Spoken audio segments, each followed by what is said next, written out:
Pues hola, buenas noches amigos del cine y el misterio. Bienvenidos una noche más a las Crónicas de Pablo y una nueva Crónica Express. Esta vez os traigo una película que no suele estar dentro de mis gustos cinematográficos que ya todos sabéis, pero como que intento que este canal muestre el amplio espectro de géneros y estilos cinematográficos que hay. He aquí que os volvemos al cine patrio y os traigo un biopic de un grupo musical español como es Locomía. Una propuesta que viene a unir al cine español a esta tendencia internacional que es traer biopics de solistas o grupos musicales, como pueda ser películas como Elvis o Bohemian Rhapsody o Rocketman. O por cierto, a finales de mes tenéis también el biopic de Amy Winehouse. Y pues, ¿por qué no traeros este biopic de la banda española Locomía, que viene por título Disco Ibiza Locomía? Una película que podía haber sido perfectamente filmada por los Javis, pero no. Lo trae Quique Maillo.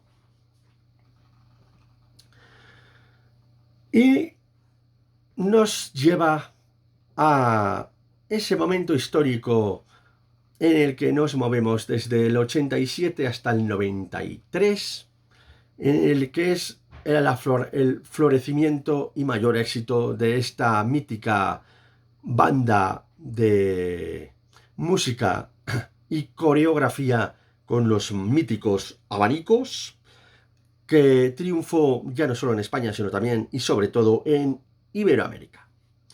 La película está protagonizada por Blanca Suárez, Jaime Lorente, Alejandro Speitzer, Iván Pellicer, Alberto Baró, Paul Grange, Gonzalo Ramírez, Javier Morgade, como los principales integrantes de la banda. Y en contraposición tenemos a Alberto Ammann interpretando a su manager y el que les llevaría al estrellato, como es José Luis Gil. La película juega básicamente a mostrarnos un momento concreto en el que el grupo se encuentra en un momento de mediación entre ellos y José Luis Gil, que les ha demandado por incumplimiento de contrato y les exige una indemnización de 20 millones de pesetas, que en esa época pues era bastante pasta. Y a través de las entrevistas que va haciendo la mediadora a una y otra parte, vamos conociendo esos inicios humildes de Locomía en Ibiza,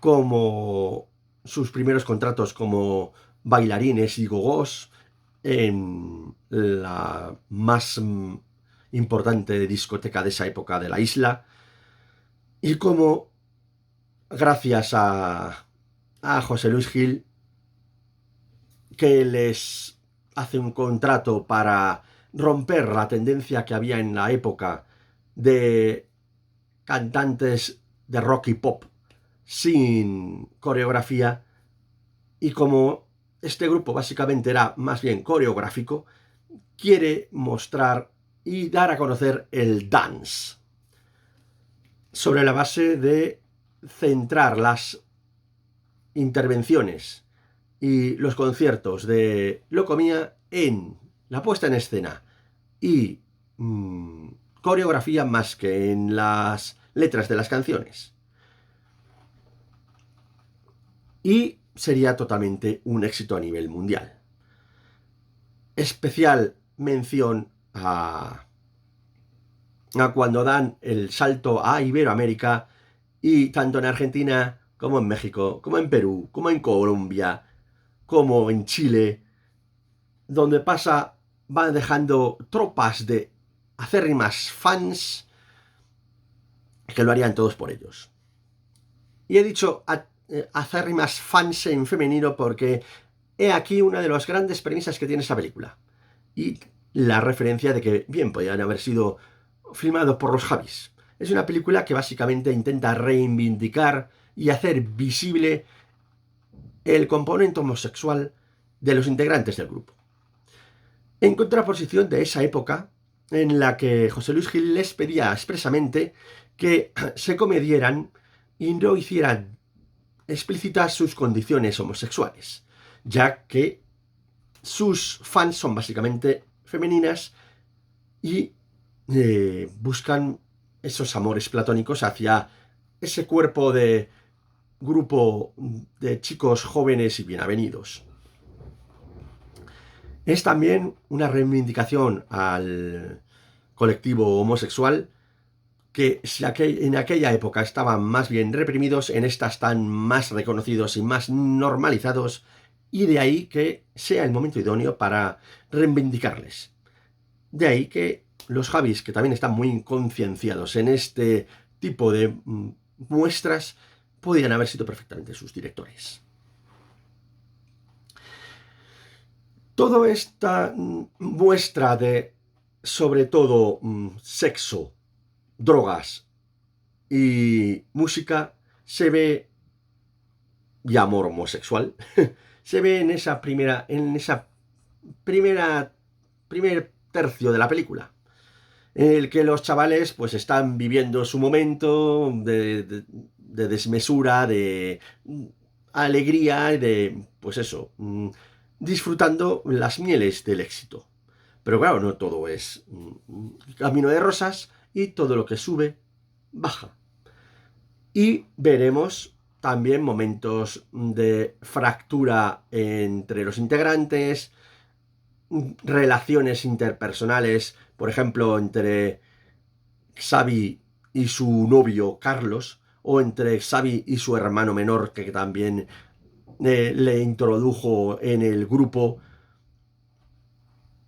o esas relaciones que siempre hay fricciones entre las personas, aunque se centran más que nada en estos 4 personajes: Lourdes, Xavi, Carlos y el hermano menor, en la que los demás están básicamente pues de bulto o de acompañamiento. Y como punto negativo, pues básicamente lo que le veo generalmente al cine español es una interpretación demasiado actuada. Le falta frescura, le falta naturalidad, sobre todo en el personaje de Alberto Amán, que en ese sentido me recuerda mucho al que interpretara Carlos Santos en aquella película de Mortadelo y Filemón, Misión Salvar la Tierra, en el que interpretaba a Botijolá. En ambos eran personajes muy enjutos, muy severos, con un rictus muy serio, muy marcado, muy inexpresivo, con un traje y una interpretación muy sobria, con un pelo ambos súper engominado y que les falta un poco de naturalidad. Cosa que, por ejemplo, Blanca Suárez o Jaime Lorente sí que en cierta medida lo hacen un poco mejor. Pero no deja a veces de dar la sensación de estar en un ambiente controlado y actuado. Sobre todo, por ejemplo, en los primeros conciertos que daba el grupo Locomía, en pequeños salas de conciertos en las que veías en las primeras filas de las fans y de los asistentes al concierto, enfervorecidos, alegres, cantando, pues eso, admirando la puesta en escena y a los integrantes del grupo. Pero es que, por lo menos a mí me sacaba, porque me parecía que estaban a las órdenes de un regidor diciendo: ahora gritad, ahora avanzar hacia el escenario, ahora llevaros las manos a la cabeza como enloquecidas porque os encantan los chicos que veis. Y eso le resta frescura, ¿no? Le resta espontaneidad, le resta credibilidad y naturalidad, que eso es lo que generalmente se pretende ir al cine. Mostrar unos hechos que bien pudieran ser creíbles. Y si entramos en esas interpretaciones engoladas o que se nota que están actuando, pues por lo menos a mí me sacan. Por eso el cine español no me acaba de convencer.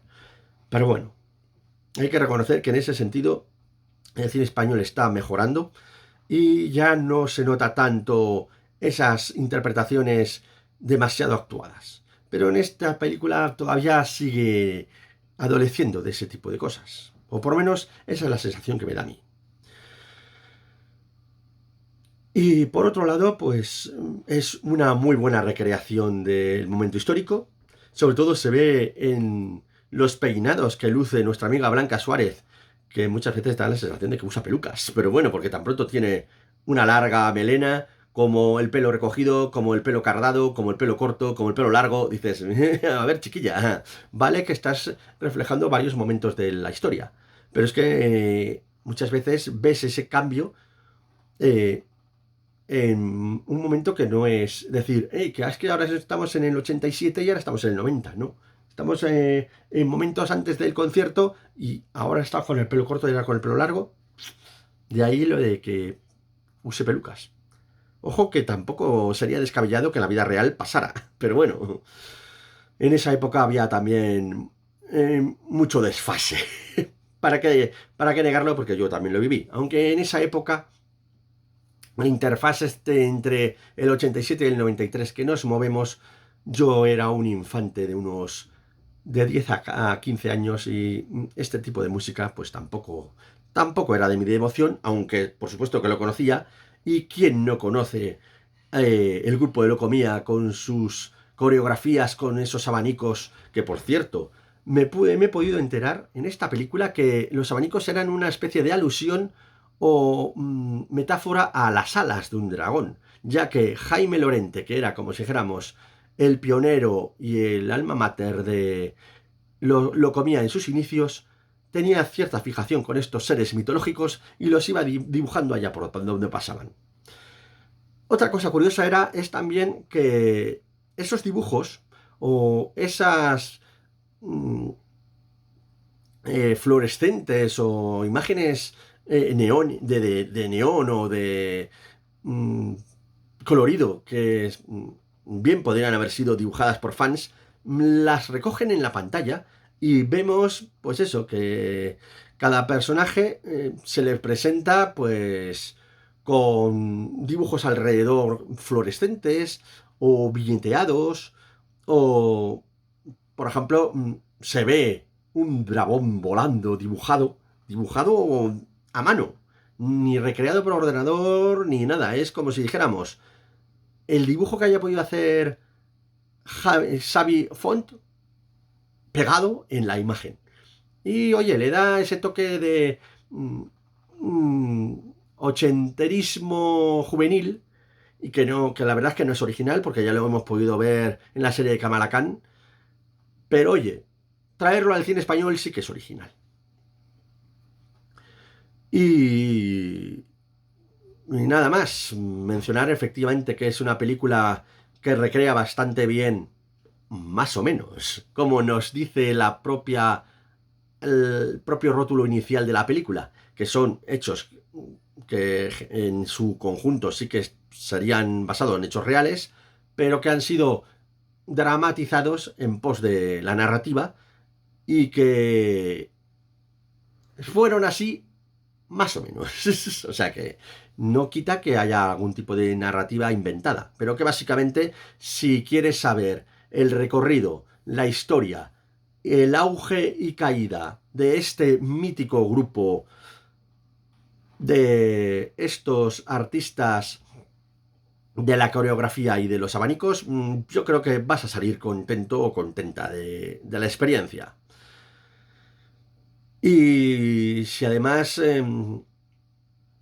quieres ver esa reivindicación de, de la cultura homosexual, la cultura pop de los años 80, y te quedaste con esa espina clavada de decir, en los 80 los homosexuales estaban reprimidos, pues esta película viene a todo lo contrario. Mm, aclarar y mostrar explícitamente su condición de gay, que en su momento histórico se les fue privada por petición expresa de José Luis Gil. Pero bueno, estamos en un momento más abierto y es de recibo que lo que antes estaba soslayado, ocultado o disimulado, ahora se dé a la luz. Así que nada más, yo creo que es una película muy recomendable, pero que yo le voy a dar un 6,5. No le puedo dar más por lo que he dicho de que todavía adolece de esas interpretaciones engoladas y demasiado actuadas que les resta frescura y dinamismo, aunque reconozco el enorme avance que está haciendo el cine español para quitarse ese lastre que siempre, por lo menos en mi opinión y parecer, siempre ha lastrado. Pero aún así, en esta ocasión sigue todavía lastrándolo, sobre todo en el personaje de Alberto Amán. Pero bueno. Así que nada más. Un biopic musical a tener en cuenta dentro del panorama español, y que es una forma también de hacer visible los grandes grupos que había en esa época, que no era solo la movida madrileña, era también pues este grupo que salió modestamente de la isla de Ibiza y que tuvo un meteórico ascenso, pero también una rápida desaparición, porque su periodo de historia, al menos tan solo ha ocupado del 87 al 93, 94, que es cuando se produce este cisma entre el grupo y su manager. Pero bueno, está bien que se les reivindique y se les dé luz y recuerdo, ¿no? Y memoria y homenaje. Nada más, señores y señoras. Me despido como decimos en este canal. Sed buenos, no hagáis nada de lo que yo no hiciera, y recordad, hay muchas crónicas, pero no son las crónicas de Pablo. Hasta pronto.